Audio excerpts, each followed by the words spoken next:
Hello, everyone, and welcome back to the spookiest episode of MovieFellas to date. Guys, MovieFellas is a podcast where a few millennials with little to no knowledge talk about film, both classic and current.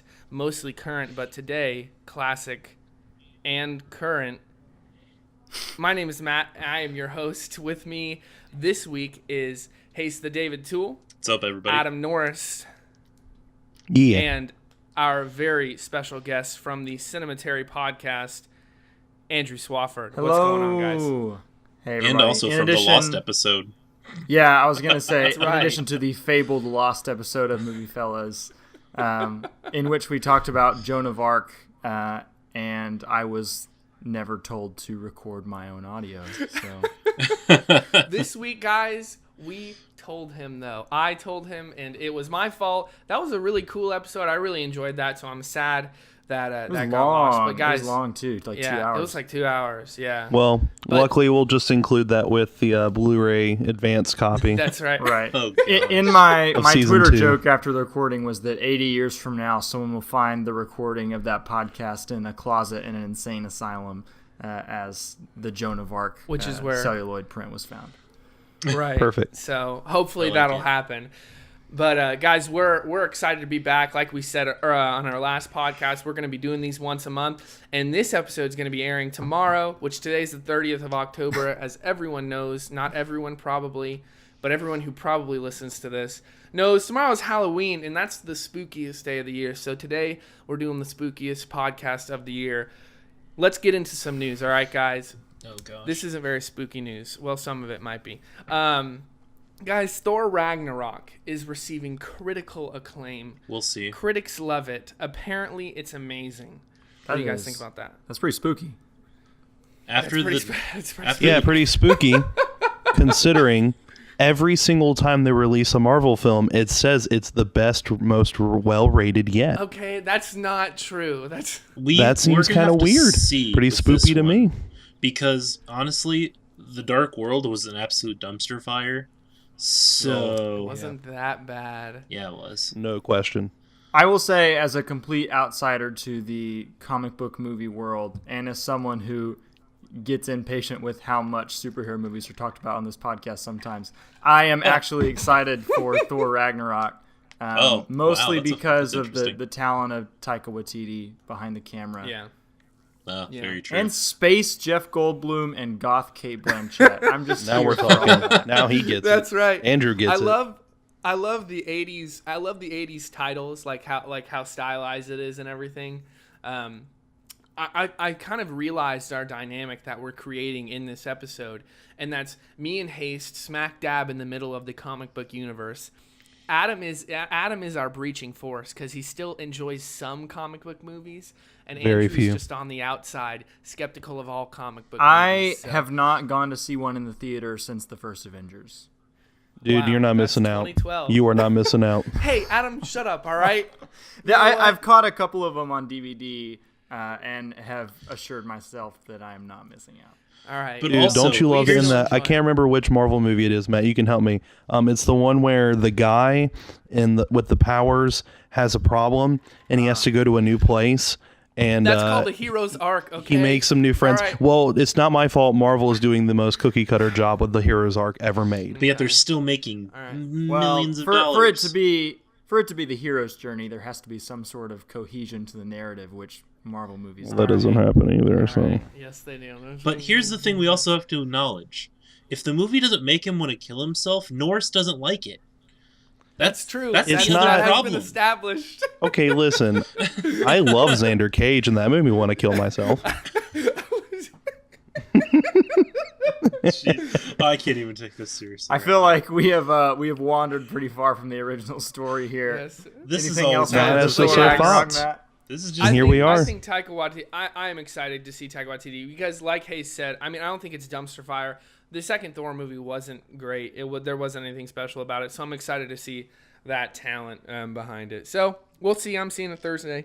I'm expecting it to be great. All right, next piece of news. Hey, not comic book movie news. Wow. You ready? Also spooky. Lethal Weapon 5 is moving forward. Whew, you found something less interesting than comic book news. You found it. Why? Why?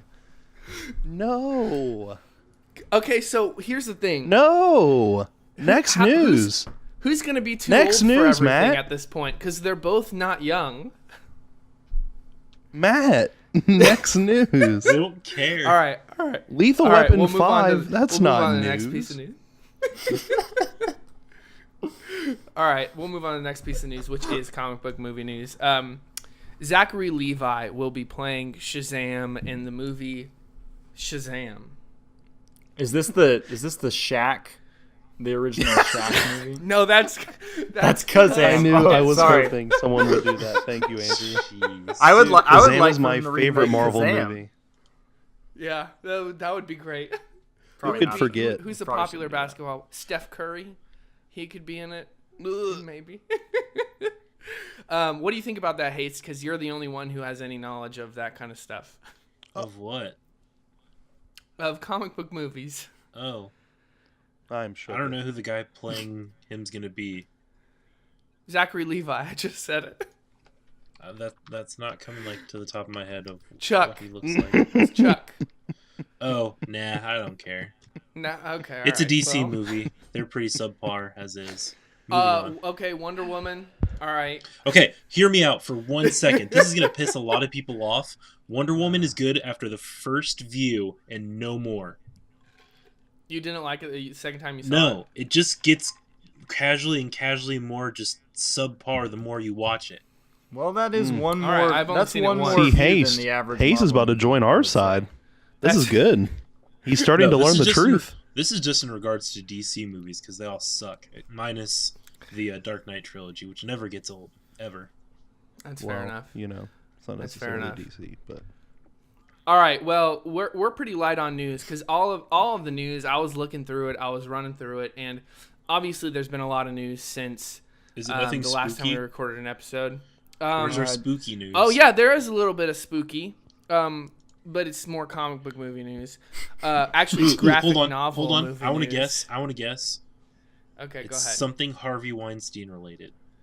No. Oh, oh, my bad gosh. taste. Too soon? Wah wah. Too soon? He's a terrible person. We'll just We're gonna have leave to it at censor that. you, Haste. Oh, hold the phone. Netflix is ending House of Cards after the whole Kevin Spacey thing this morning. They are. Yeah, It's that supposed just came to out. I end think with I season- heard.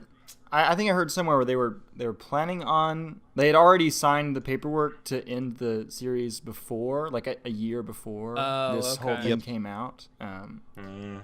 But yeah, the Kevin Spacey thing is ridiculous and awful. And as of right now, there is no official statement from Netflix. That's kind of what people are pointing out. Is Right. people are assuming Yeah. because of it, it's ending, but in reality, it's just kind of a weird coincidence. yeah. Yeah. Well, it's Well, just it's weird better that it ends now. it's weird that like becomes a big story the day of, because I hadn't heard anything about Right. House of Cards ending until Right. literally right now. Right. Well, that's all sucks, and that I haven't read much on that, so I don't want to say anything like I did about Jennifer Lawrence. That wasn't true apparently last time we recorded. So Yep. The spooky comic book graphic novel movie news I have is that the Crow remake finally begins shooting in early 2018. And I actually have a question. Who's all seen the Crow? I've seen it. in this chat. I've not seen it. Okay. You have not seen it? Okay. I think it's actually something you'd legitimately enjoy. It was Bruce Lee's son, Brendan Lee. He died on set of that because Right. someone replaced. There was But anyway, the original is great. I have not seen any of the others, I'll but only watch it if another death occurs in filming. Oh, no, goodness. that's the only contingency. No. Yeah. Gosh. This is the spooky Can it be episode. a- We gotta get people killed, Yeah, man. That just seems masochistic. It's the spooky Halloween episode. There's no death yet. All right, fair enough. So I hope it's good. I haven't seen any of the other ones, but who wants a bad movie? All right, next piece of news. I just figured this was interesting. The Wonder Woman is the top costume this year for Halloween. So that's I wish I could be surprised. pretty cool, you know? Except for Haste, because he hates everything. Yeah. Haste, you're becoming more and more like Norris as Good. these episodes Embrace go the on. dark I'm not side. that full of self-loathing Welcome. yet. Okay. All right, guys. So let's just move into the main topic for this week. We've been wanting to do a conjoined episode with Andrew for a while, We and had done like we one. said, we tried. He said We got conjoined. so we tried so hard and we got so far, but in the end, it didn't even matter. Too soon. Because I forgot to tell him to rest in peace. Anyway, so we are doing a spooky episode of MovieFellas today, and we decided to do an episode with the request of Andrew on a set of horror movies, and we all decided on The Wicker Man. Now, Andrew, I'm gonna go ahead and let you just kind of take it away. From here. I don't remember exactly what your pitch was at the end of the last month's episode, but you said something about how, because you guys wanted to do an episode a month instead of an episode a week, they would be maybe more based around genres or something like that. So I did the natural thing, which was text you and say, hey, you want to do movies in specific genres? October, horror movies. I like horror movies. Let's talk about this thing. So I gave you guys a couple of recommendations, and at this point, I don't honestly remember what all the recommendations were, but I can't remember them either. The One was Wicker Rosemary's Man, Baby. Yes, Rosemary's Baby was in there. The Wicker Man is one of my favorites from 1973, and it would not be an episode of MovieFellas if it wasn't also in some way related to memes. So we decided to combine the 73 Wicker Man with the 2006 Wicker Man, starring the memeified Nicolas Cage. So we're going to talk about both of My those. favorite movies. actor. And I will Watch also your tongue, boy. I will also That is my provide a man. defense of Nicolas Cage. I do enjoy his acting pretty consistently, but we'll So get do there. I. Yeah. Yeah. Well, let's talk about the 73 Wicker Man. I feel like that's the one that we can sink our teeth into and talk about more. Yeah.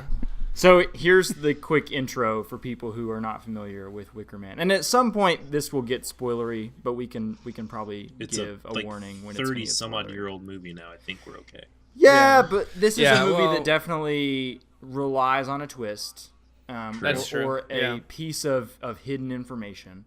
So Mm-hmm. I think that we should allow our listeners to not know that until a certain point in the show.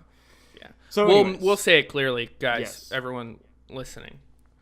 we'll have some like rave horns or something when there's about What to is it be. that Oh he's gosh, spoilers? now I'm gonna have to go in and edit Yeah, that in. go All find right, that. all right. I'll set a reminder. Rave horns.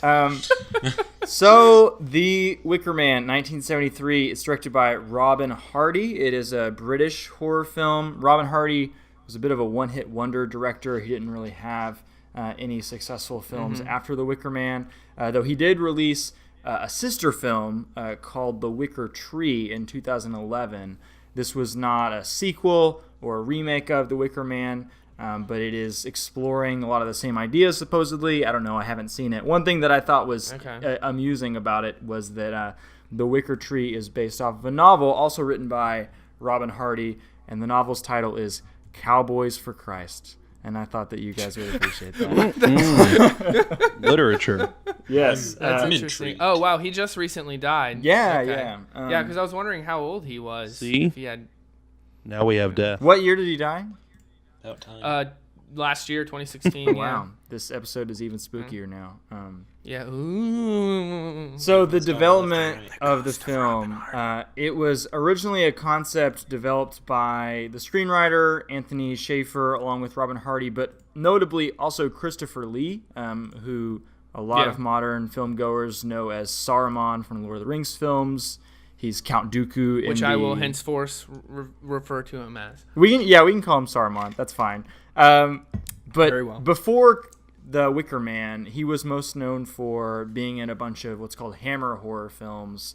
These sort of campy monster movies by a company called Hammer, put out in like the 40s and the 50s and the 60s. Okay. He played Dracula for them and a couple of other Yep. roles. So he wanted to break out of that image. And the concept here was to make a movie about quote-unquote old religion, something that is very much a contrast to Hammer horror, which is more, more focused on effects and creatures and Right. things like that. So the movie was made along with a lot of music that was developed for the film. There's 13 different folk songs throughout the course of the Wicker Man, all performed by a Were band. those all What's that? recorded specifically for the movie? I am almost certain that they were recorded for the Okay, movie. I was gonna Yeah. say, because that's one of the things I really enjoyed in this is the soundtrack. Yeah. You know, and like the I like go to ahead. think of it as a horror musical. yeah. The band is called Magnet, just for the record, who made all the Okay. music here. They have not really made anything notable either. This is a weird little flash in the pan movie that nobody involved aside from Christopher Lee ended up having that huge of a career after this movie, but it is somehow stood up as this classic. People have called it the Citizen Kane of horror films. I don't know if I agree with that, but Oh, man. I do love it a lot. Never heard that before. That's interesting. One thing that is weird about the movie is that there are a lot of different versions of the film. Originally, Robin Hardy gave the studio a cut that was 99 minutes. They cut it down to 87. They wanted it to be on a double bill with a film by Nicholas Roeg called Don't Look Now, which is another really strange, surreal horror film from 1973 that I recommend. And the 99-minute cut does not really exist anymore. Today, we have access to a 95-minute cut, 92-minute cut, 91-minute cut. And at one point, the studio cut the movie into a 17-minute short, which goes straight from the main character arriving on the island of the movie right to the climax of the film, cutting out everything in the rising action. That is weird. All right. Sounds like Norse's kind of movie. Oh, Haste! I actually enjoy art. All right, That's believe the it or closest not. you can I'm get to actually not a reading the sadist. Wikipedia summary of the movie right there. Right up Norse's enemy. Now, I'm curious before I get into the concept and just summarizing the film, do we know what cut everybody watched? I have no idea. I'm I think mine assuming I was watched the 93 87. or something. A good way gonna to assume I tell watched is the shortest one. how many nights does the main character stay on the island in your cut? I think 2. I don't Yeah, remember. If you have Two? two or more is the extended version of the movie. The shortened versions all have him staying just one night. So Yeah, it's definitely 2 because the first night, there are individuals becoming intimate in the other room. yeah. And then the next one, this woman is enticing him. Yeah, so there was 2 nights banging on the walls, so to in speak. mine. We'll get back into that. So concept of the movie, summary for anybody who is unfamiliar. The movie is about a British police officer who is a devout Christian. His name is Howie, which is a fun name. He is sent to investigate a young girl who's gone missing on this remote island called Summer Isle. When he arrives, he gets a bunch of conflicting information about the girl. Some people say she never lived there. Some people say she did. Some say she's dead. Some say she doesn't even exist anymore. Some say she's not a rabbit. human. Yeah, some say she's a rabbit. And the investigation becomes a series of dead ends. It's very fruitless. And the mystery of what happened to the girl does not really drive the film. Instead, the police officer is continually intrigued and mortified by the customs of the island, which feels completely distanced from, quote unquote modern culture. In the island's culture, fertility is valued above all things, and some of the things that the character experiences in the first couple nights is he hears pub songs about old men banging the pub owner's daughter. He sees orgies from outside his window. He goes into a school and sees teachers teaching about phallic symbols being holy and rituals of young kids dancing naked in circles. Everything runs contrary to his Christian understanding about purity and sins of the flesh and things like that. And so the conflict is less about whether or not he's going to find the girl and more about how he's going to reconcile the island's ideology with his ideology.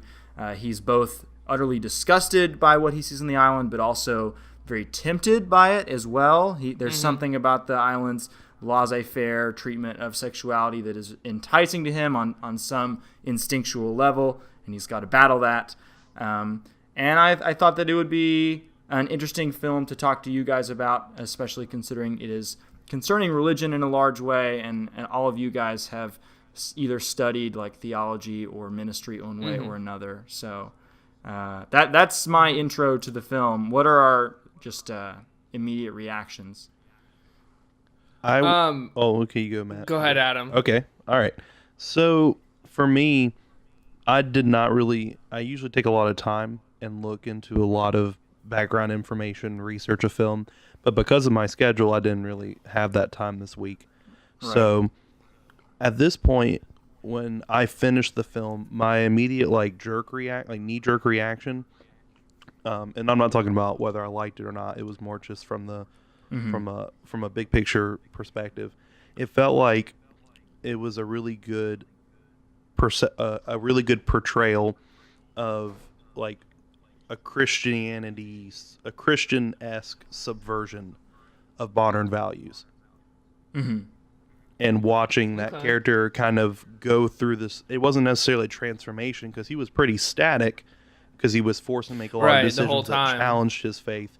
But yet by the end, he kind of, with quoting Psalm 23 while he's dying, just kind of, it evoked a lot of just Christ-like imagery, which I'm sure was very intentional in the film.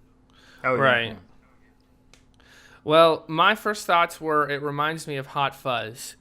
Yes, Hot Fuzz is totally yeah. inspired by the Wicker Man. Yes. Yeah, it must be. I was like, it's a cop. He goes to this island. It's a bunch of weird stuff going on. And like, he's like, am I the only one who doesn't realize this is crazy?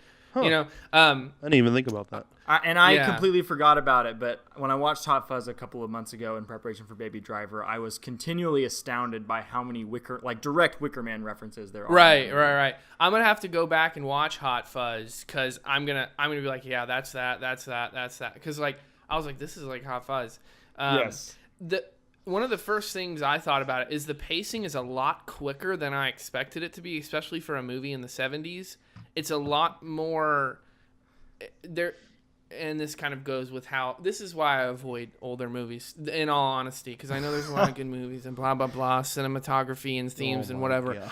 But listen, the pacing is slow in a lot of these older movies, and it's boring. And that's what I think, all right? You know, I said this on the Joan of Arc episode, which sadly would not be listened to by anyone. But when I wanted to do a crossover episode with you guys, I did intentionally want to force you to watch something older so that we could kind of expand the palette of what MovieFellas talks about a little bit. I think it's interesting, though, that you enjoy how fast-paced the movie is, considering this is a movie that somebody, at least at one point in time, wanted to cut it down to 17 minutes and make it even faster. Right. Well, yeah. And that goes with it. I enjoyed it a lot more than I thought it was. I thought the mystery was intriguing.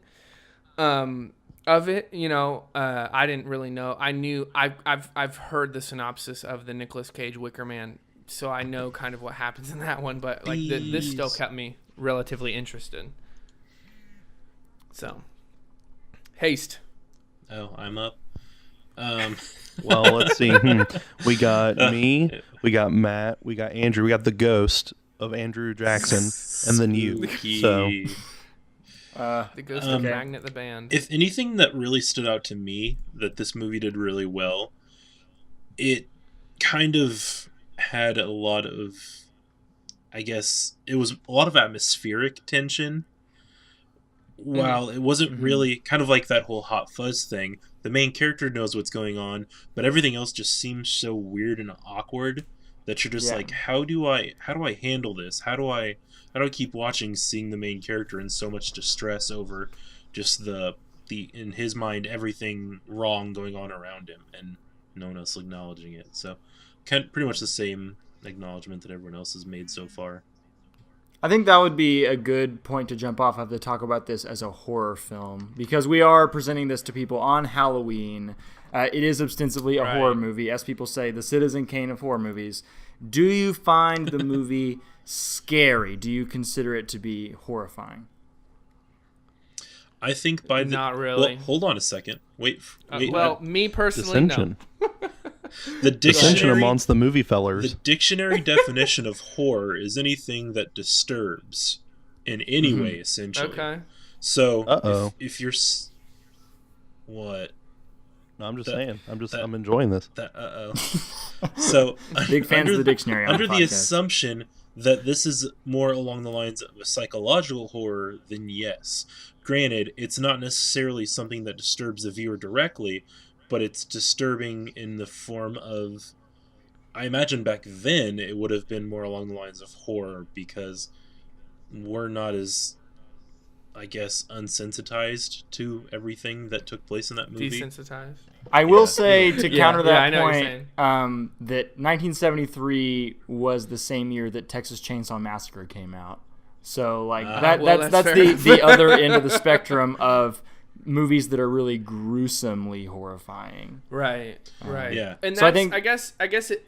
Go ahead, Andrew. I was just I think this movie is making a deliberate choice to be horrifying in a way that is not violent per se, or not surprising. And you can't necessarily say it's offensive because it's off the heels of the sexual revolution. And so for a lot of people that were going right into it, it's like, oh, well, people having sex in the field. What are you going to do? Woodstock, eh? You know? On one level, it's, you can look at it as just, that plot level of Christian police officer disturbed by very sexually liberated weird cult. But it could also be looked at as an allegory for the generational divide between the 50s and the 70s, right? Because you have this folk music that's playing the entire time that really sounds like something you would hear at Woodstock or something like that. Right. So you're capturing this certain like youthful counterculture and framing it within this quote unquote horrifying context of all of like good quote unquote good Christian values turned upside down, and like what does the older generation make of this, and how do they deal with it? Right. Yeah. Absolutely. I can't remember what I was going to say, so it must not have been that important. Sorry, I didn't mean to hijack your thought. You're good. No, you're good. Are there other thoughts about the scariness of the movie before we move into other territory? Oh, yeah, that's what I was going to say. Along the lines of anything that disturbs, it was scary. It was horrifying, I guess you could say, because there were some legitimately disturbing, more of like thinking of, okay, put myself in this context. Yeah, that's pretty horrifying, It has a lot of very shocking imagery. I wouldn't necessarily, I mean, it's not really violent. You don't really get jump scares in this movie, but all of a sudden you'll just see groups of people wearing masks out in public. Right. And those masks in the old version are terrifying. Yeah, they are. Yeah. They are so scary. They have one kind of the scariest things I thought was the beetle thing. Oh yeah, God, the sadistic school children torturing beetles. Yeah.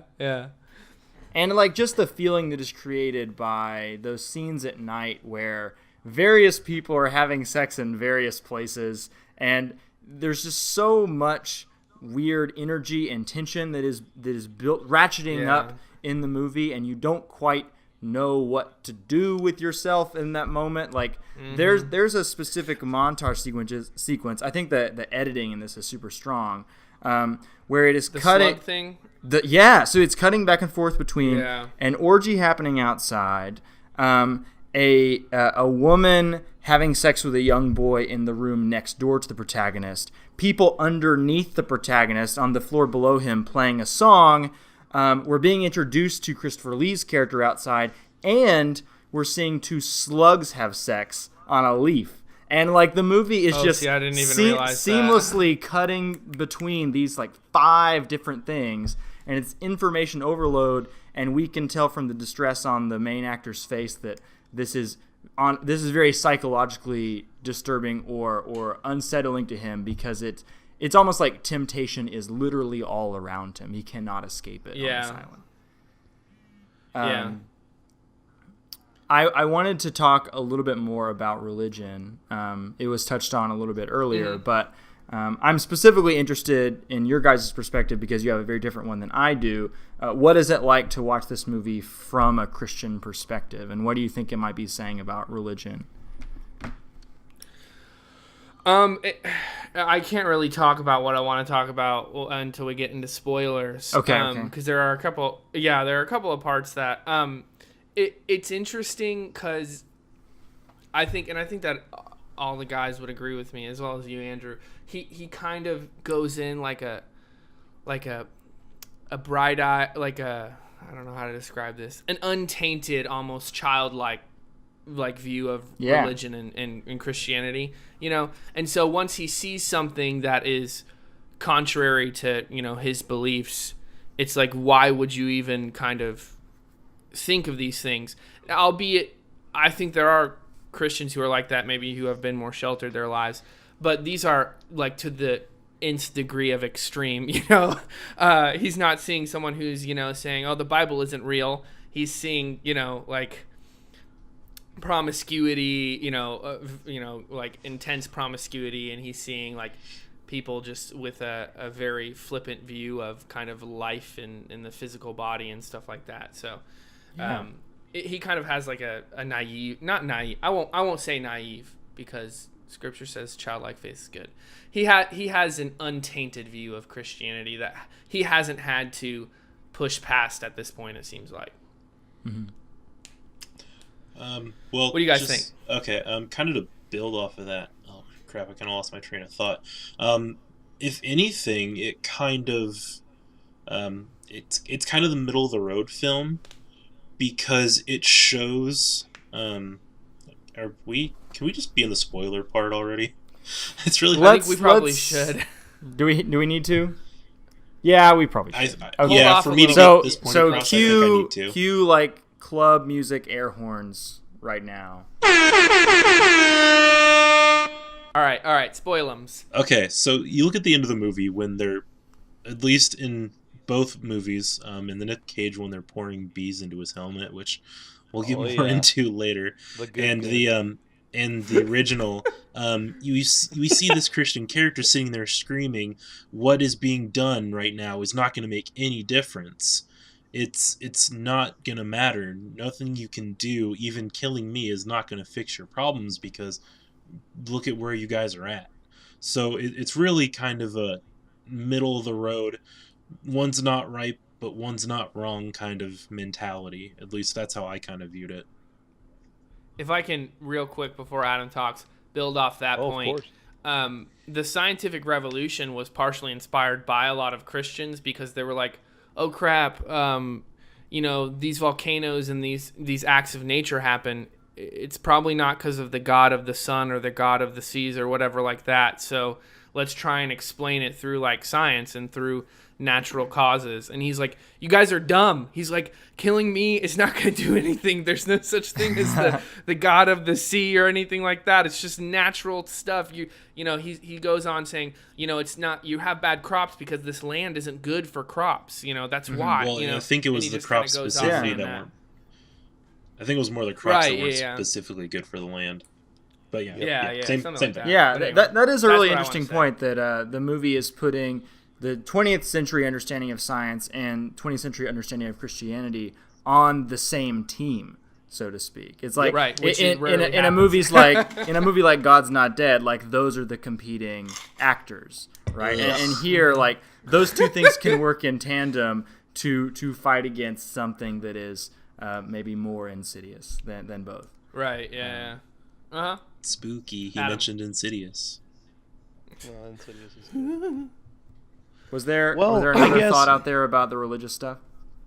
I guess for me, in a lot of ways, most people who I would imagine would see the film would finish it and go, man, this just seems like it's a big attack on my faith. And I really just don't appreciate a movie like this. I can see that. When in reality, the movie is in a way exact opposite. In a way, it's almost the opposite. And really, what the movie, coming from a perspective of someone who has faith and is interested in how that relates to media and film, what that story told me was, my faith really isn't worth much until it is tested. Mm-hmm. And for him, his ultimate test was his willingness to sacrifice his life for the greater good. And that's Christopher Lee, Saruman even says it. He's like, consider yourself lucky. You're a martyr. No one gets to be a martyr nowadays. Yeah, and even though he could technically sit back and like he could let it all happen the way it goes, he's still willing to push. You know what I mean? Right. And there's an unintended connection to the Lost Episode and Joan of Arc too, which is also about a Christian martyr having their faith tested and allowing themselves to be killed. But to go back to your point about, the typical American Christian viewer finishing this film, what their takeaway is going to be, I imagine that a lot of viewers would just be disgusted by the sexual content of the film. Like it's a very lewd. I think it was rated X when it came out in England because that was still a thing in the 1970s.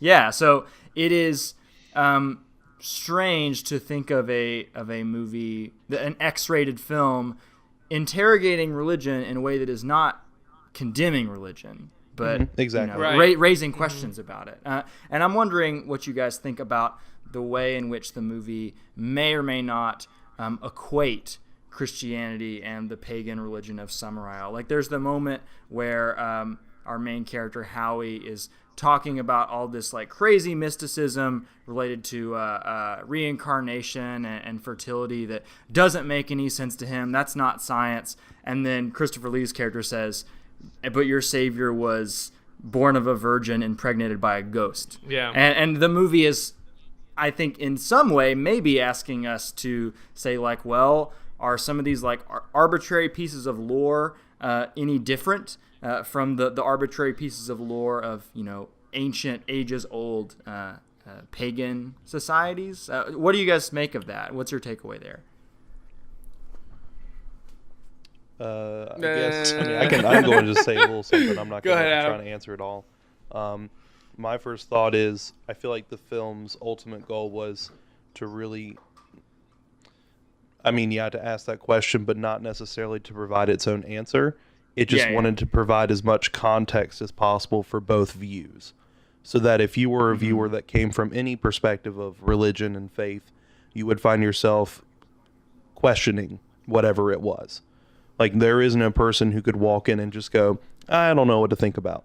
There's going to be, whether or not you're a Christian, maybe you're a Buddhist, or maybe you're Hindu, and you have to ask yourself, do these certain parts of my faith, are they really necessary or required for me to continue to have it? And that's a view that's extended not just to Christianity, but to all worldviews, all belief systems, which so I think is helpful. It's not the lore that matters as much as the lifestyle or the values. Exactly.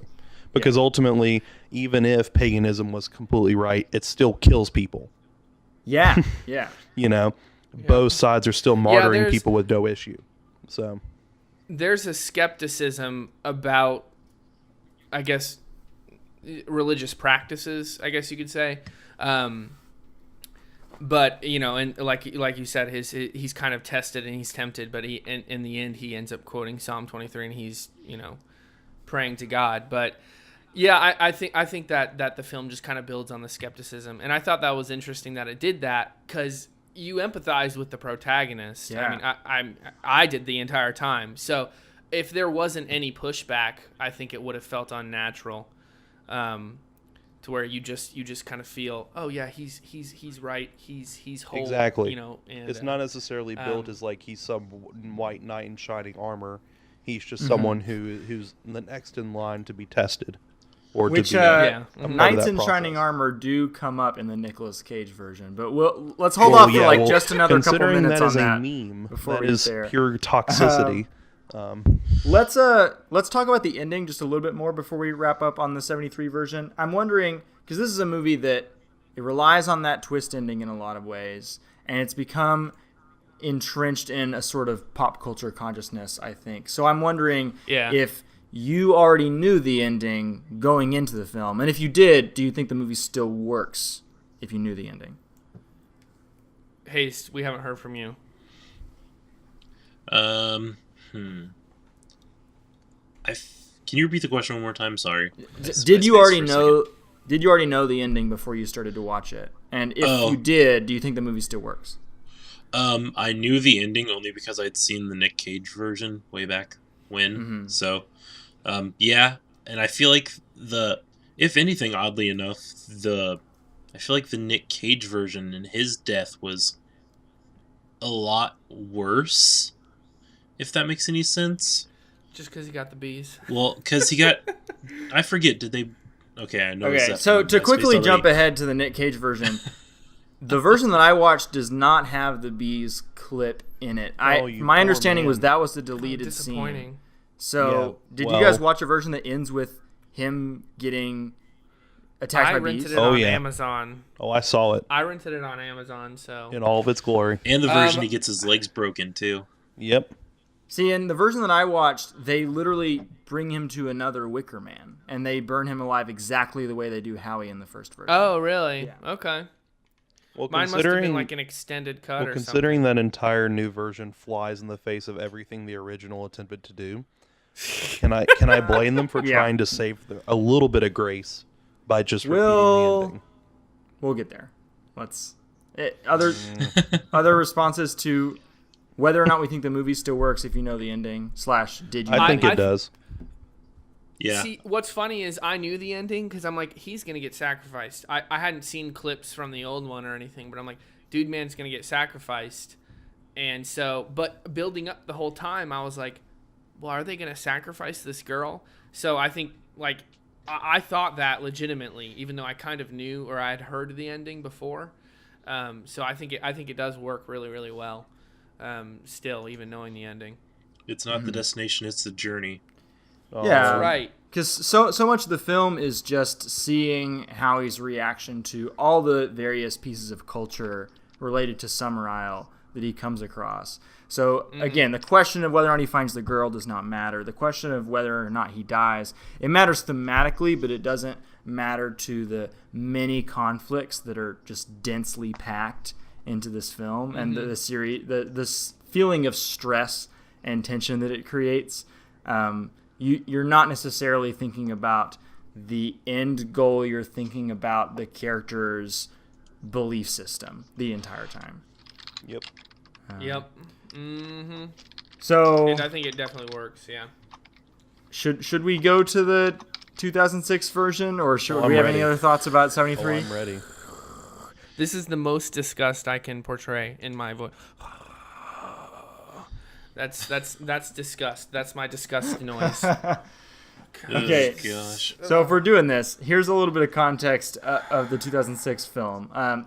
This came at a time when studio horror movies were in a habit of either remaking classic American films or remaking recently made international horror films, specifically from Japan.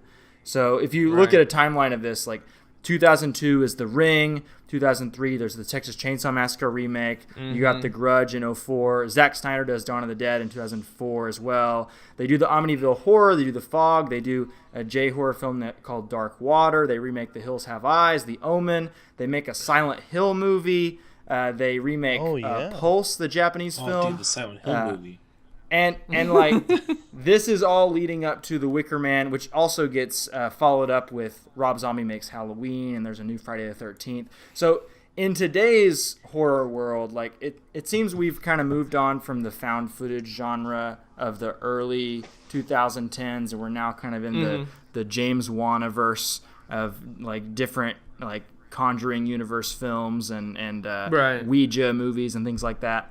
But in the 2000s, like what people wanted to see or what studios wanted to make was remakes of established properties that people already had some sort of prestige associated with. So Wicker Man was one of those.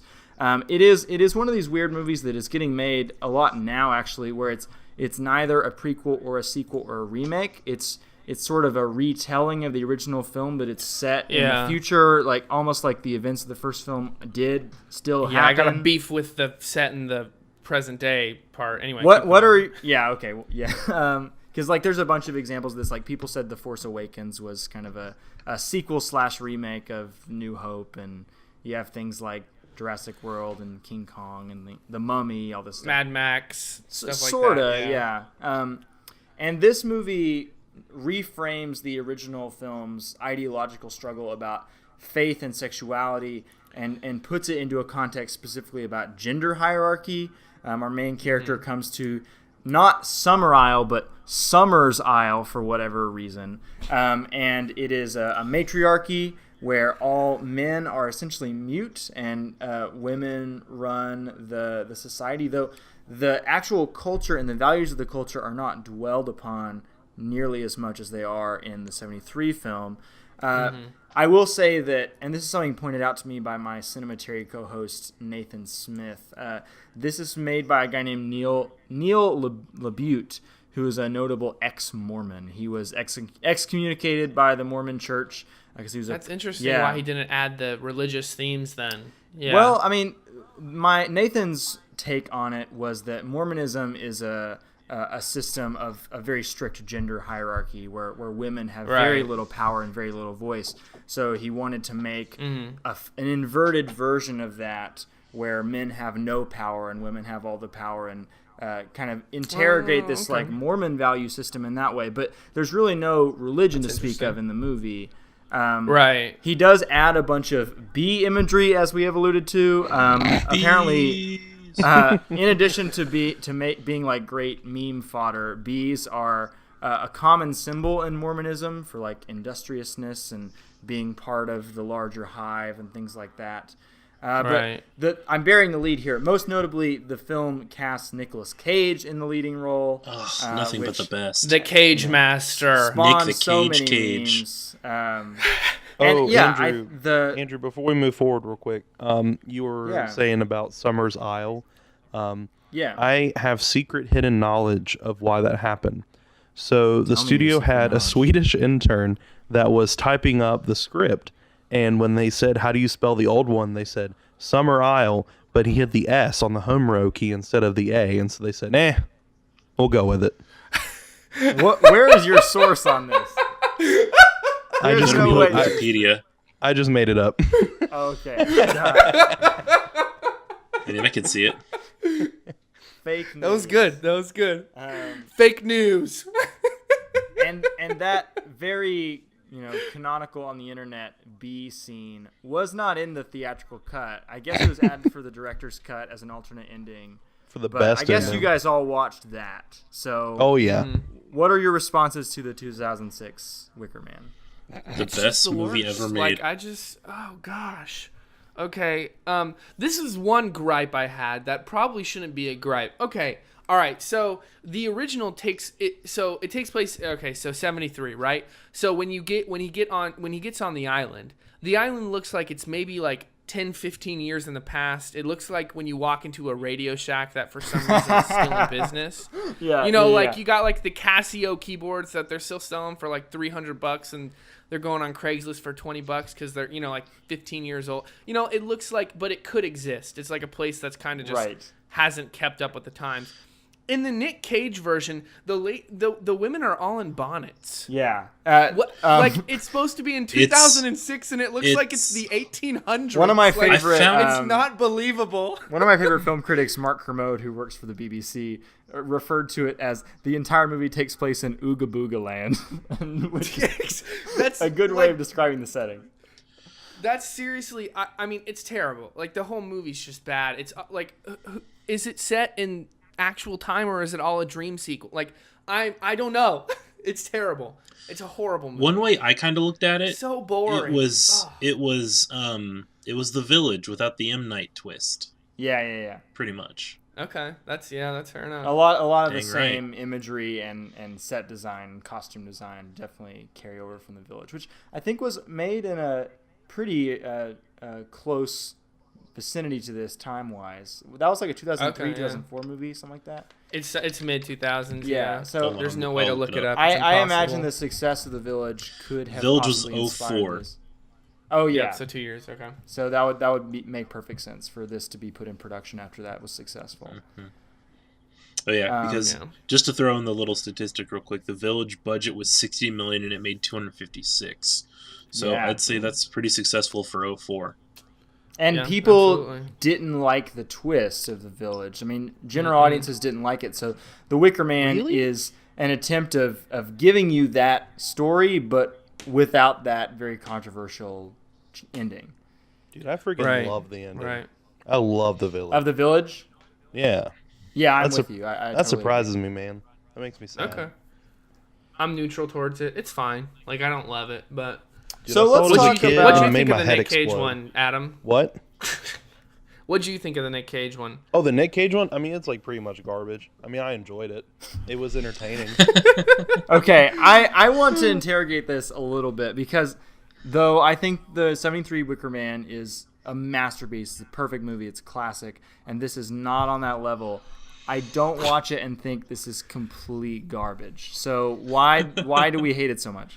Okay, I guess I'll go ahead and start because I'm the one being that guy. Yeah. As much as I am trying to make a joke out of it, I will retract and say it's not complete garbage. However, the issue I always struggle with, and maybe this is 100% arbitrary and not up for discussion, and I should just leave it out of the room, but the ethos and the personality of Nicolas Cage has become such a strong, like, I mean, I don't even want to use meme. It's just kind of a joke. It's a joke, yeah. That he is kind of the joke of Hollywood at this point. That it is hard for me to remove the personality and the internet humor from the character.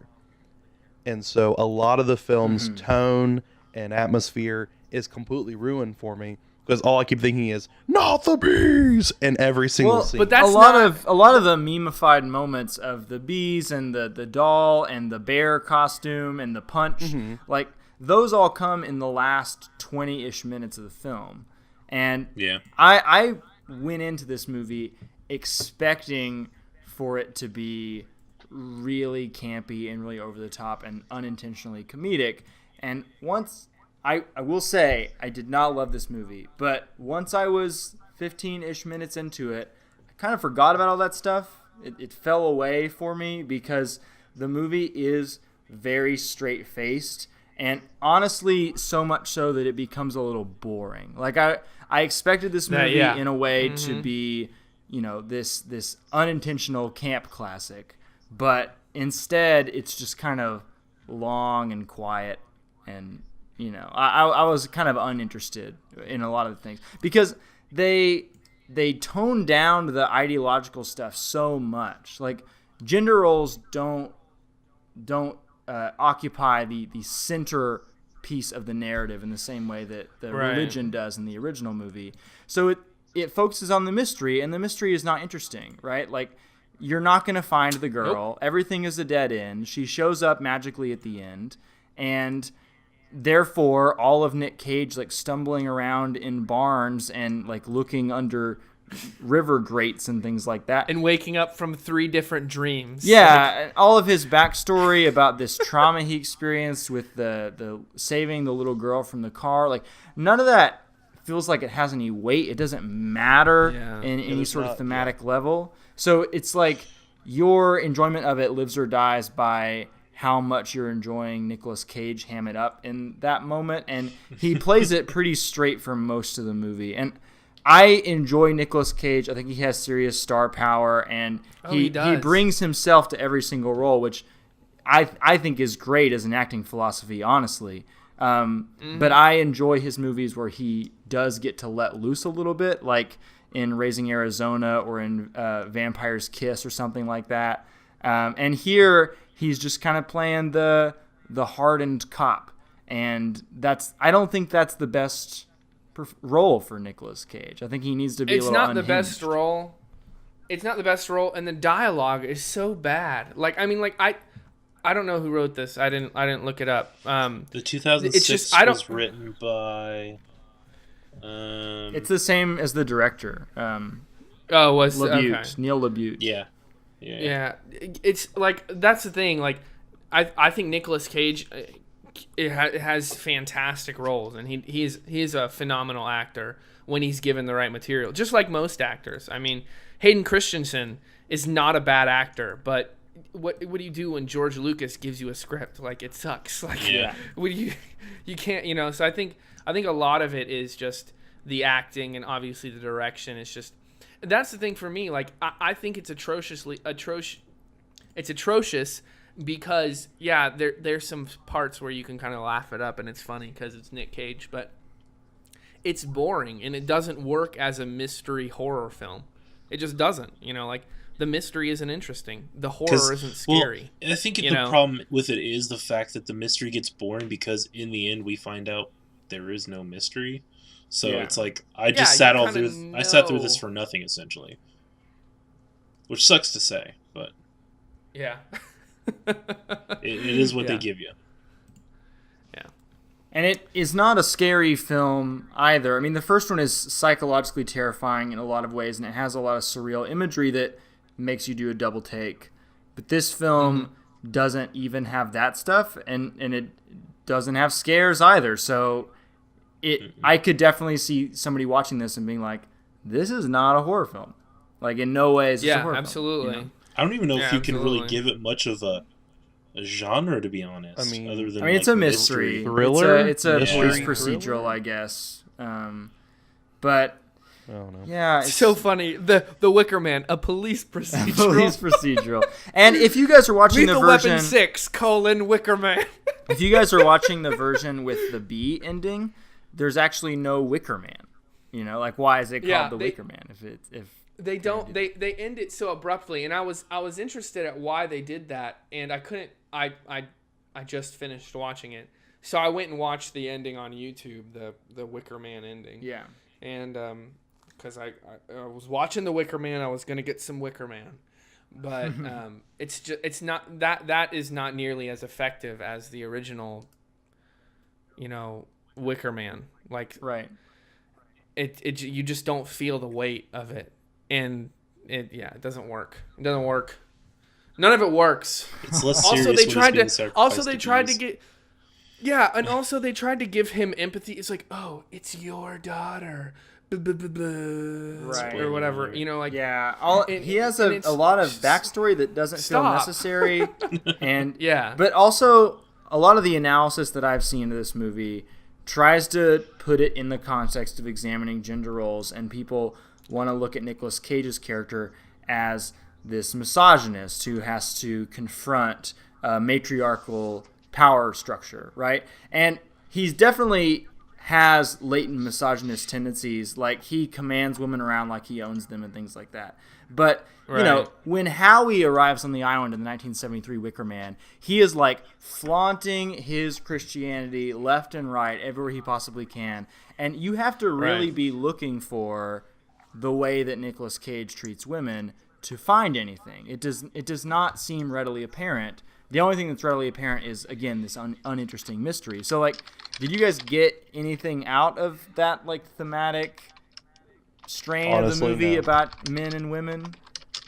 No, Wonder Woman did it better. like seriously, like, where's like the I line? think that they could have. Well, yeah, they could have done it a lot. Like if they really wanted to play that, and that's interesting. See, I didn't know he was an ex-Mormon, and knowing just a little about Mormonism that I do, I know that they are a very patriarchal focused society. So that would have been interesting if it had been done well. I think it was done in such a way that you have if it requires that level of inspection, then it's no longer a part of a film. That's no longer part of the film's purpose. It's just something that can be discovered. And that's two very different things. And casual misogyny and casual dismissal of women is so common that, it's not, if it's not readily apparent in this film, this just kind of looks like another instance of that happening in Hollywood, right? Exactly. Right. Though Harvey Weinstein. The one thing that feels the most pointed, the thing in the film that feels the most pointed to me about gender roles is the fact that the men are mute in the society. And as Nicolas Cage is dying, at least in the version that I watched, the crowd is chanting kill the drone, like he's a drone worker bee who only exists to impregnate the queen and then die. So they're kind of like framing all of gender roles from within the context of bee power structures and asking us like how much in common our culture shares with bees. But I guess that is more specifically meaningful if you're coming from the Mormon religion, where bee symbolism is very common. Though I don't think this movie goes far enough. I don't think it makes its point clear enough. It just kind of happens, Yep, I agree. It's dumb. F minus. Any other thoughts, I guess, before we do? Oh yeah, didn't they have like a? Oh yeah, one more thing. Yeah. Didn't they have a website, but they don't have phones on the island? Yeah, that's stupid. And like, why does Nicolas Cage's phone ring during the climax of the movie, and he picks it up, and then no one answers? Like, what is that? Who's calling him? Suspense. Jesus. It's the. Oh, we have neglected. To Only talk Jesus could have saved this movie. Joseph Smith. The one movie that Joseph Smith is calling. The one moment in the movie that did manage to make me laugh, that did feel incredibly unintentionally comedic, was when Nicolas Cage is running around in a bear costume. The bear costume. So there's no question. It's so good. You know what they were doing. You knew what happened. And, He came out of his trailer and he said, "Now listen up. Listen up. This'll work." I swear, I know we didn't table this for the writing and the script, but you're going to have to let this happen. What's his name? The director? Neil Denis LaBute. Villeneuve. What? Denis Villeneuve. Neil LaBute. Oh. Dennis? Neil Blomkamp. No, it's Denis Neil, Villeneuve. the director. LaBute. Okay, I love it because Matt Anyways. barely keeps drowning out Andrew. Andrew, could you say that one more time? His name's Neil. Neil? He'd be like, Neil, listen, I gave you the good stuff that you wanted. Your Mormon stuff, the bees were here. Now let me have my bear. And then he just started running. He punches a woman in the face while wearing a bear costume. The kicker is when he says, "Don't be afraid," and then punches her. He hits women twice in this movie. There's one Like, moment where it almost feels like a very- martial arts film, where he's just Yeah, kicking women in the face. Her? Yeah. It's like a Jackie Chan movie. It's like, oh. And the I think camera that's what makes it shakiness so just great. added You to don't it. know what it is at any time. Yeah. Oh gosh. All right, Oh. moving on. Let's Should we get go to what you to. watching, mate? I'm kind of glad I watched it though. To be honest. What's our? All right, yeah. Can we have like one quick wrap up on like both Yeah. movies? Like, how do you feel about The Wicker Man, just on a pure enjoyment level, both the '73 and the 2006? I'll go first. Old One's definitely a classic. I can see why everybody likes it so much, because it is like that psychological, I guess, horror that it's not boring like the other one is. I guess that's the best way to put it. It's short enough that it keeps your attention, and you don't need to worry about really suspending your mind as much as you have to with the Nick Cage version, because you kind of have to pay attention to catch everything. Mm-hmm. So yeah, that's my. Okay. I'd give the older one like probably a 9 out of 10 just for pure classic reason, and I thoroughly enjoyed it. And I'd probably give the Nick Cage one like a 3.5 out of 10. It's purely for the fact that Nick Cage is in it. So there you go. There you go. All right, Norris. I mean, similar to Haste. I mean, 8 out of 10 for the classic, and then I'll give it a 2 because I'm in a good mood. And honestly, it's weird because Haste, you're right. It is both simultaneously the reason I hate and love that movie is because of Nick Cage. Nick Cage. You guys know from Johnson my my odd obsession with Nick Cage, though. Oh, so, yeah. I mean, The banana, yeah. the banana one was probably the weirdest picture you've ever showed me. yeah, there was a phase. I'm gonna give the original 8 out of 10. I really enjoyed it. It's actually something that I'd like to people who are kind of interested in getting into classic films, which I don't really know anything about. Might be one, but if you like kind of horror mystery or anything like that, maybe check this one out. But I really enjoyed it. It was a lot more fast paced, a lot more kind of enjoyable and mysterious, and the performances were all great. Nick Cage, I'll give it 1 out of 10. I hate it so much. Matt's playing It's Norris so in this boring, one. and that's the thing I don't like. It's called entertainment for a reason. Excuse me. And if it don't entertain me, you don't get a good grade. Oh no. You don't Well, care. I am glad that we were able to look at a movie that's about 40 years old and a movie that's about 10 years old and recognize just from craft, the 40-year-old one is better, even though we're used to watching more modern movies. That was kind of part of the intent of this, I guess. But mostly I wanted to just talk about a classic horror movie with you guys, especially one that related to religion so heavily. But yeah, for me, the 73 film is perfect. It is just such a idiosyncratic, unique movie. It scares and frightens and unsettles you in ways that no other movies do, and that's because it's working with profoundly different types of scares and disturbing content. Like, it's very easy to look at it and say, this is not a horror film, this does not have scares in it, but it's speaking a different language and making its own kind of genre, which I love. And it's one of the only things that I think you can justifiably call a horror musical, and I love how much the music is integrated into the narrative. The soundtrack is awesome in this. It's fantastic. And I love all the thematic layers of talking about sexuality and faith and societal norms and what we consider as normal, as well as martyrdom and all that stuff. So it's great. Yeah, go ahead. One more touching point on that real quick. I think something that makes it so much different for us in our modern day is, yes, that was around the time of the sexual revolution, I guess, if that's what you want to call it. But our modern society is so just beat over the head with that kind of imagery and stuff pretty much 24/7. I mean, we're much more, I guess, in tune with what is being like put around us and stuff like that. So I don't really think you can necessarily have to a degree the innocence that his character had in the original.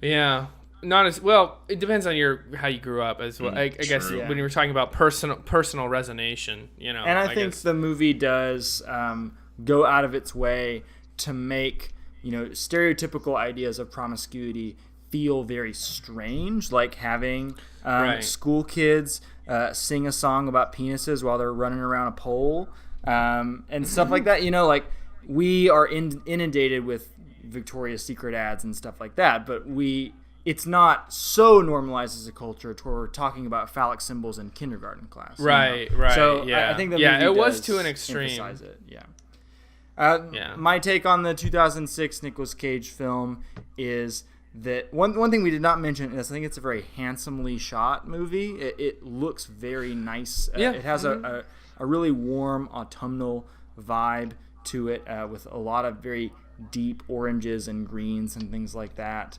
And there are times when I am interested in the mythology of the movie, specifically when Ellen Burstyn is on screen, who we did not touch on, but she is the mom in The Exorcist. And to see her show up in this movie is interesting, especially in the context in which she does. But Nicolas Cage is not doing a Nicolas Cage role that I find particularly enjoyable.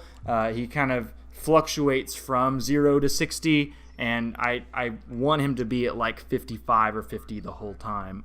That's a very gentle way of putting it, Andrew. But overall, my main complaint is because you sublimate the ideological subtext of the movie so much, you gut the cultural values at the center of the film, that because the mystery is now front and center and that mystery is not interesting, the movie becomes very boring. And it's also longer than the original film, which does not need to happen either. So for me, the original is a 10 out of 10. The 2006 is maybe like a 5 or maybe a 6. I'm being more generous than you guys, but that's what Adam gave Spider-Man Homecoming. Man. Maybe a 5. So our average for the newer one is sitting somewhere about at like 3.5 to a 4-ish. Yeah. Okay. And the average for the old one is like a 9, it seems like. Yeah. There we go. All right, anything else? Nope. I want to kick us into what you watching, mate. I got this. All right, Hayes, kick us in there. Let's talk about movies where the new is in a way better than the old. Let's talk about Blade Runner for a hot second. I've seen Blade Runner 2049 twice now, just out of sheer enjoyment the first time. And I don't know, I made the movie review for the channel for it, so I mean, I thoroughly enjoyed it enough to go sit through it again. How was it the second time? Just as good, honestly. Awesome. Yeah. Considering they have like a freaking dream team of producers, just creators in general, and good old Denny Vinny. Yeah, I mean, granted, okay, here's what makes it so great, though. A lot of people kind of come to the conclusion that the old one is just flat out boring in the grand scheme of things. I don't get why people think that's not true at all. There are a lot of people that think that. Blade Runner.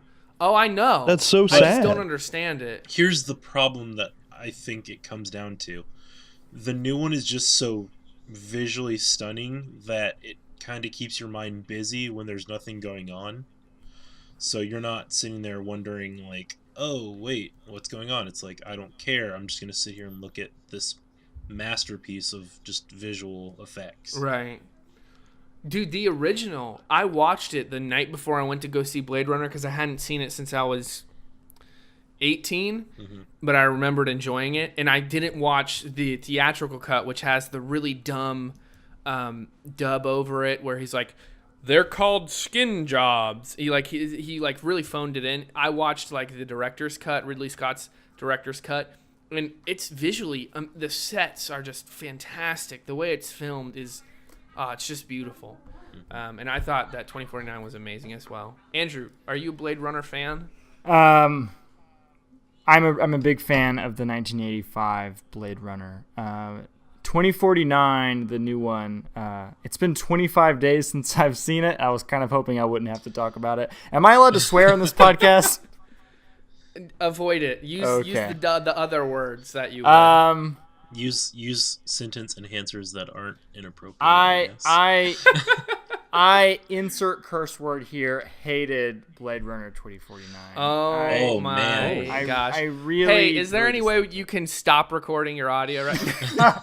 This will be another lost episode. The new lost episode. All right. The lost ending to this episode. Just real quick, tell us why, because you're definitely wrong. Gosh. So Blade Runner, the 1985 version, like you're saying, it is so interesting and dazzling on a visual level. There's so many layers to the image. There's so much busyness within the frame. So many layers of fog and glass and neon and people shuffling up and down the streets, and those streets feel like they go on for miles. The world was completely built by Ridley Scott and his production team out of miniatures, basically. They're using a bunch of arts and crafts to make this dystopian futuristic world come alive, and they absolutely nail it. It feels like this huge lived-in world that has tangibility to it, and it is and on a cinematographic level, if I can make that into an adjective. It is not only is it quote unquote good and beautiful, but it's also interesting and unique in its visual approach. And Blade Runner 2049 is like the epitome of like bland good cinematography. You know, like, do you guys follow the Twitter account One Perfect Shot at all? Heard of it. No. I honestly don't use Twitter. I'll look them up right now. So they're a Twitter account that just tweets out screenshots of movies that have a particularly nice looking cinematography at whatever moment of the film they've decided to grab. And a lot of the things that they highlight are really amazing shots, but a lot of the things they highlight are just frames that are a single color with a person as a silhouette in the center of the frame. And I feel like that is quote unquote good cinematography. It looks quote unquote nice because it's symmetrical and it has this primary colors that we as like apes are instinctually inclined to think is cute. But it is not visually interesting or engaging or it does not tell me anything about the world of the film to make the whole frame orange and put a silhouette in the middle of it. It is just like this bland, conventional understanding of what good taste cinematography looks like. And I love Roger Deakins, who shot Blade Runner 2049. He has done some of the best looking movies in a really long time. I think that his previous movie for Villeneuve, Sicario, has some really innovative cinematography, the way that it uses night vision and infrared and heads-up display angles and things like that. It's so creative in the way that it designs its shots, as well as things like Assassination of Jesse James and tons of movies that Roger Deakins has shot. And this movie feels like he is phoning it in, I have to say. Like everybody's saying, give Roger Deakins the Oscar. Like, no, he just made the shot red and put Ryan Gosling in the middle of it. That is not particularly interesting. I think that I feel like we're being called mindless apes for this. No. I I think that's just like an instinctual human thing. Like we like primary colors, Right. you can't help it, right? Yeah. And on top of like how I think it is so visually unengaging and so uninteresting, the narrative is so messy. It has so many narrative dead ends and Deus Ex Machina, things that just come out in the middle of nowhere at the end. Character motivation is very difficult to parse out. The ending of the film, the climax, is supposed to be this like very emotionally complicated moment, but it for me, it just kind of like glanced off of me. The movie is so punishingly long and so like hushed and quiet and boring for 2 hours and 45 minutes. Like I am somebody who can get down with a cerebral, like quiet philosophical film that is long. Like I'm a big fan of this movie called Jean Dillman that is 3.5 hours of a Belgian housewife doing chores. Like that is a great movie to me. And Blade Runner 2049, it felt like a slog. And like top of all that, I think that the gender politics in the movie are horrendous. And there's a really great article that people should go look at called "Do Androids Dream of Colossal Women?" which is about the trope of giant naked ladies in sci-fi films and how it relates to Blade Runner 2049. And I agree 100% with that article. So I thought it was bad. Not a fan. Well, you're wrong. Well, we could talk about this all day because Hayes and I both loved it. Hayes, I did what the else review have for you the been channel. watching?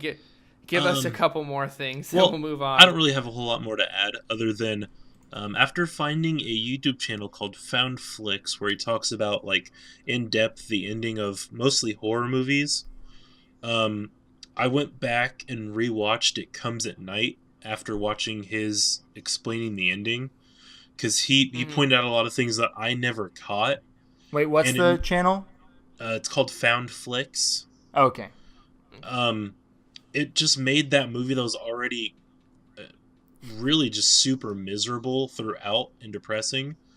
It just made it even worse, but in a way that's good because we spend this entire movie. It's been a hot minute since that came out. I'm just gonna go into full spoilers. Do you guys care? Mind at all? Go ahead. Okay. Well, so considering It Comes Tonight is the worst film of 2017, I don't care if you spoil it. Well, I feel like his explanation of the ending and that everyone in the end was infected, that's why his parents were just kind of sitting across the table all depressed from each other. I feel like if you're not like paying super close attention to when they take their son out to bury and burn his body, you're not going to realize that they're not wearing their masks. So it's just going to pass by that while they spent the entire movie trying to protect themselves, in the end, it's still, they did everything in their power and it's still happening anyways. But yeah, it's really just more of a, I thought it was okay, but I mean, I don't know. My quick take on It Comes at Night, which we shouldn't get too deep into, is that not only is that not a horror movie, it is not a movie. I said that in my review. What? I blatantly stated in my review that I was like, this was marketed horribly. There is nothing horror about it in any way, shape, or form. They touted it as a monster movie, and it came with literally with literally like nothing in regards to that, other than just a few gore scenes. Well, the absence of the monster not only guts it in terms of like the horror genre, but like just the narrative in general. So my take was, it's not only is it not a horror movie, it is not a movie. It is three dogs on each other's shoulders in a trench coat instead of a movie. I love it. Okay, fair enough. Nothing. All right, Adam, what you been watching, mate? I don't know if Norse is with us anymore. He left us. Oh my god. He did. Did my Blade Runner rant chase him off? Well, probably not. Well, guys, we lost Norris, so let's speak poorly about him now, because that's the best time to talk about someone who's behind their back. Okay, Stranger Things. 2 episodes into the season. We'll just see where it goes. It's good. All right. Well, then we'll Andrew, what you been watching, mate? Let's see. So I watched another horror classic the other night, Poltergeist, which I definitely want to recommend that people watch if they've never seen it. It's a 1982 film. It's by Tobe Hooper, who also made Texas Chainsaw Massacre. But it's produced by Steven Spielberg, and a lot of people have conspiracy theories that Spielberg actually directed that movie.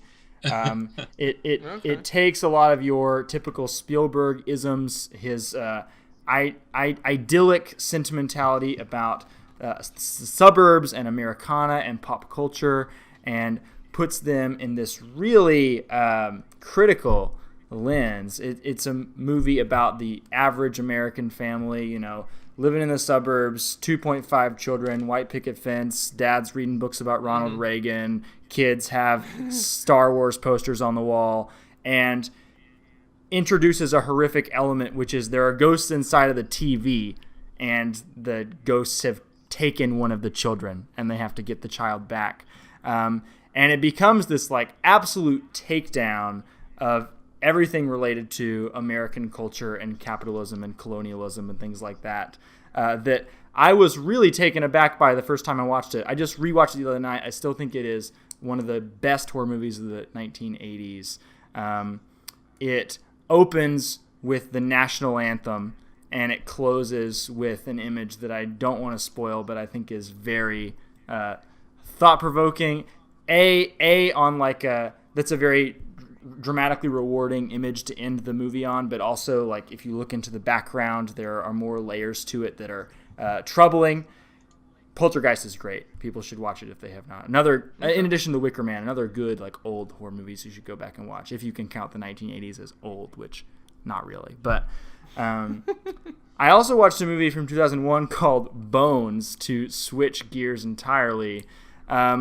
This is a movie by Ernest Dickerson, who is the cinematographer of Spike Lee's films, typically. Okay. And the best way that I can describe it to you is that it is a vampire/zombie movie starring Snoop Dogg. And it is about That sounds amazing. It's about this group of 4 young adults who buy this rickety old house in the projects, or in the ghetto, and they want to renovate it and turn it into the hippest nightclub on their side of town. Little do they know, this house was once run by Snoop Dogg's organized crime unit in the 1970s. He died in a very horrific way, and his body is buried in the basement and comes alive when his space is being infringed upon. It is a surprisingly really beautiful looking movie. I am taken aback by how good a lot of the special effects are, how beautiful and tactile a lot of the lighting and the set design of the movie is. Snoop Dogg is fantastic in it, and at one point in the movie is literally a dog. He takes the form of a dog, which is just a wonder to behold. You just gotta see it for yourself.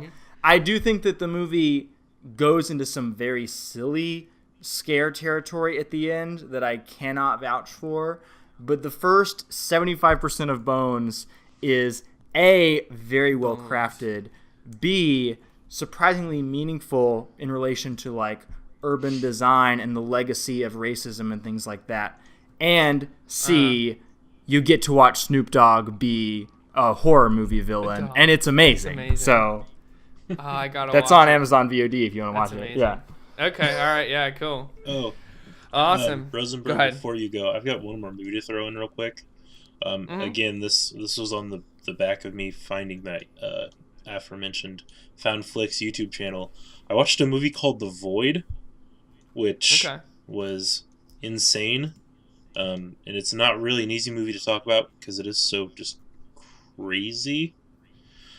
I think it's on Amazon On Demand. Let me double check real quick. But you can go ahead and start with yours, and I'll just chime in whenever I find it. Okay, Andrew, do you have anything else? I'll cut it there. What do you got, Matt? Okay. Well, I've been watching a few things. Stranger Things 2, good. I watched the whole season. It's enjoyable. I really enjoyed it. I don't think I enjoyed Stranger Things quite as much as everyone else did. I still really enjoyed it though. It's intriguing enough. Obviously going to see Thor Ragnarok this week. I watched Bone Tomahawk this week. Yeah. Starring Patrick Wilson and Matthew Fox. Yeah, Matthew Fox and that other guy. Ego the Living Planet. Kurt Russell. Not Kurt Russell. And the scene stealing guy. Who's the old man in Bone Tomahawk? Yeah, it was Kurt Russell. No. The old man. It's. Oh God. I'm looking him up. He's in Step Brothers. He's the dad in Step Brothers. Oh, it's Richard Jenkins. He's the best actor in Bone Tomahawk. Yeah. Yeah, he's fantastic. He's great. He's the comic relief in like a horror western movie. I enjoyed it a lot. It's really gruesome, and it's I think a lot of critics liked it because of its kind of realism. But all the performances were fantastic. It was a really, really like harrowing kind of adventure. And it's not like I watched The Magnificent Seven like 2 months ago, and it's just the differences in those two movies could not be more far apart. Like, but so yeah, I watched Bone Tomahawk. I really enjoyed that. I've been watching The Strain finally. You freaking better. Season 1 was really enjoyable. They switched out the show kid forever. Actor.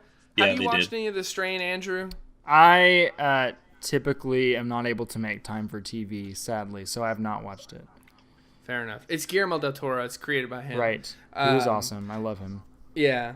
And it's really interesting. It's like vampires from a kind of from the perspective of a individual who works with the Centers for Disease Control, and they kind of deal with it. It's the most realistic take, I think, on vampires, where it's an infection and it's like a worm that takes over the host's body. It's really, really interesting. So I've been watching that on season 2, and I'm really enjoying that. And obviously, I'm seeing Thor Ragnarok this week. And lastly, I've finally watched Baby Driver. Wow, you're a little late to the party. It was amazing. I'm going to buy it this week because I'm going to watch it again. It's so good. Oh, man, it was so good. I enjoyed Baby Driver quite a bit, but I definitely felt like it was a step down from Shaun of the Dead and Hot Fuzz. I think I liked it. I liked it more than World's End, but there's something, to quote my friend Zach Dennis who runs Cinematary, there's something missing in Baby Driver, and I can't quite tell what it is. On one level, it might just be Simon Pegg, who is amazing in all of his other movies. Right. Yeah, that's fair enough. But also the movie is so much playing with archetypes and playing this very traditional narrative of like, I thought I was out and they pulled me back in, all this stuff. Yeah. That it doesn't have much of its own... I mean, it has its own spin on it with all the musical references and the way that it deals with, youth iPod culture and stuff like that. But it doesn't have its own narrative ideas to bring to the table necessarily. It does not a very thoughtful movie in a way that I think that all of... oh gosh, why am I blanking on his name right now? The director of Baby Driver. Edgar Wright. It's not as thoughtful as I think his 3 previous films are. It is sort of a traditional con movie / boy gets girl narrative that I didn't walk away from it with any particular, insight or anything like that. Maybe that's too much to expect of this movie, but I did feel that way about Shaun of the Dead and Hot Fuzz, so I was a little let down. That's fair enough, but you're wrong because it's his best movie. So, I also love World's End. I think it's the best of the Cornetto trilogy. I think it's absolutely the best. That might be a little stretch. Well, I like them all, but anyway, Haste, what you got? Give us your last one, then we'll do the closing remarks. Oh, the movie I was talking about? Oh, actually, hold on. Adam texted me. Apparently, his iPod. Been watching too much Baby Driver. His MacBook died, but he said, watch Stranger Things 2 and It, both good, but not super noteworthy, he says. So, yeah I could see the same for both. Okay. It is not good, in my opinion. It, yeah, bad. Oh, really? Bad okay. I haven't seen it. I wrote a really long essay about it for Cinematary. I won't go into that rant, but if you want to read my ranty thoughts about It, go to Cinematary. You'll find it. Okay. All right. Haste, what was your last thing? All right, the last one I want to throw in real quick. It's called The Void. It's from earlier this year. It's about essentially a town where a cult starts up, and everything about the cult just gets crazier and crazier as the movie goes on. My one complaint is when you get to the end, the cult really goes in a crazy direction, and it kind of has a Stranger Things note to the end of it. Actually, like the latter half is the same way. But it's on Amazon Video, so I mean, if you guys have it or can access it, I'd highly suggest it. It's an interesting movie, and the twists are a little weird, but I mean, it's great. Okay, cool. All right, well, guys, thanks so much. Andrew, let's get your plugs in real quick. All right, so my usual film happenings can be found on a website called Cinematary.com. That's Cinematary, not the way that you might expect to spell it, because we started with a typo and we just ran with it. So Cinematary is the website. We have a podcast there. We are now in the upper 160s right now. Been running since early 2014. We do a podcast every Friday. Mavericks. And we go through various series. So in October, we did a series of horror films, of course. Every summer, we do an annual series called Young Critics Watch Old Movies, where we watch movies from various decades, 20s, 30s, 40s, 50s. And we just kind of work our way through the 20th century, watching various classics. We've done director series on people like Brian De Palma, Wong Kar-wai. We've done actors. We did a whole series on Keanu Reeves, another one on Kristen Stewart. If you're interested in those things, you can go find them. Nice. The Cinematary website also has a bunch of writing on it. We do film essays as well. I want to particularly recommend people go read. You could read my essay on It if you want to find that. But B, my good friend Lydia has written an excellent essay about Blade Runner 2049 that talks about how bad that movie is. You should go read that. I won't read it. You should read it and grapple with ideas opinions. other than your own. And the last thing I'll say about Cinematary is that we also have a handful of video essays, which Matt has graciously plugged a couple of times on this podcast before. I've done a video essay on what the School of Rock has to say about education. I am a teacher professionally, and so I bring a little bit of my perspective there. I did a video essay about the star power of Scarlett Johansson and how she has chosen her roles in very intentional ways to say something larger about femininity. And then my friend Zach has an essay about a particular Beethoven piece that gets used a lot in cinema and the reason why that it is so commonly used. So go check out podcast writing video essays on Cinematary.com. We're also on Twitter at Cinematary. I'm on Twitter at SwaffMoney, which is the nickname my students gave to me a couple years back, and that just stuck. So yeah, thank you guys for having me on MovieFellas. I've been listening since the beginning, and I'm glad to actually be on a real episode that's actually going to go out to people. Woohoo! We got it done, guys. Well, you can find us on MovieFellas on Facebook, at MovieFellas Pod on Twitter, MovieFellas if you search it on YouTube, and we are on iTunes at capital M and F MovieFellas Podcast. Guys, hit us up, shoot us also on Gmail at moviefellaspod@gmail.com. Guys, hit us up if you want to hear any topics. Andrew, thanks so much for being on this episode. Absolutely. And hopefully we'll get you back sometime. But guys, next month, we don't know what we're doing. It'll probably be towards the end of November. Maybe it will be movies we're thankful for or something along those lines. But anyway, guys, thanks so much for listening, and we will see you next time, guys. Gladiate it up.